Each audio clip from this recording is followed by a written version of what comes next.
Et puis en France, l'avenir nous dira s'il s'agissait d'un tir d'adresse avec ce remake à la tête de la primature. Le président Macron a renommé le premier ministre démissionnaire Sébastien Lecornu comme premier ministre. Un choix incompréhensible de l'immense majorité de la classe politique. Avant même la formation de son gouvernement, les partis politiques menacent de la censure à l'Assemblée nationale. Sékou Zango. L'impasse politique en France se poursuit.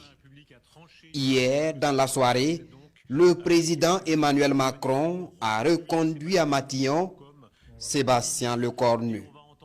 Sébastien Lecornu avait pourtant démissionné lundi dernier, 14 heures seulement après avoir formé son premier gouvernement.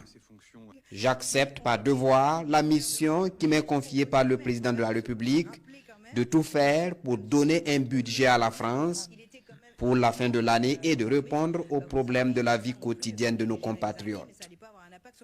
Ce sont les mots de Sébastien Lecornu, publiés sur sa page X.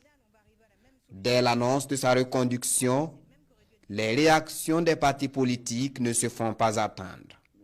La France insoumise, le Parti communiste français, les écologistes et le Rassemblement national ont immédiatement promis de le censurer. La question que tous les Français se posent, que veut à la fin Emmanuel Macron? Pourquoi reconduire un Premier ministre qui avait clairement jeté l'éponge? Pour beaucoup, Emmanuel Macron est en panne de solutions pour sortir la France du bourbier. De plus en plus de voix s'élèvent pour réclamer la dissolution de l'Assemblée nationale ou la démission du président Emmanuel Macron.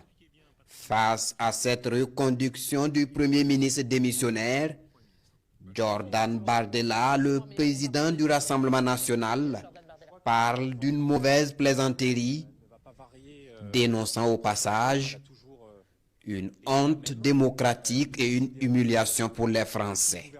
Macroniste soit-il, n'aura aucune